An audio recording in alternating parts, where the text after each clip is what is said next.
कोई हसीना जब रूठ जाए। বলিউডের কিংবদন্তি ধর্মেন্দ্র পাড়ি দিয়েছেন অনন্য যাত্রায়।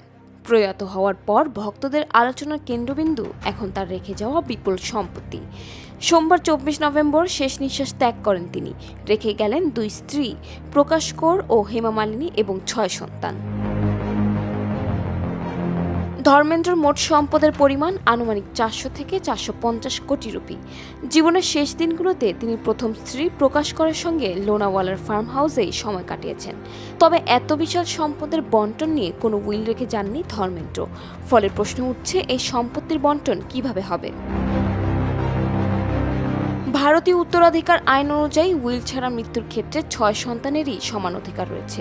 অর্থাৎ সানি, ববি, অজিতা, বিজেতা, এশা ও অহনা প্রত্যেকেই সমান ভাগ পাওয়ার কথা। তবে 2 স্ত্রীর সম্পত্তির অংশীদার নিয়ে তৈরি হয়েছে জটিলতা। দিল্লির হাইকোর্টে আইনজীবী কমলেশ কুমার মিশ্র জানান, ধর্মেন্দ্র প্রথম স্ত্রী প্রকাশ করার সঙ্গে বিবাহ যদি আইনত বহাল থাকে, তবে বহুবিবাহ আইন অনুযায়ী হেমা মালিনী স্বয়ংক্রিয়ভাবে উত্তরাধিকারী হবেন না। এদিকে হেমা মালিনীকে বিয়ে করার আগে ধর্মেন্দ্র নাকি ইসলাম ধর্ম গ্রহণ করেছিলেন।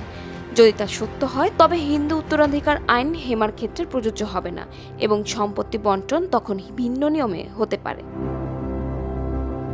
যদিও ধর্মেন্দ্রের এই সম্পত্তির উপর কোনো আগ্রহ নেই হেমা মালিনীর, 2022 সালে এক সাক্ষাৎকারে হেমা মালিনী স্পষ্ট জানিয়েছিলেন তিনি ধর্মেন্দ্রের সম্পত্তির অংশীদার হতে কখনোও চান না।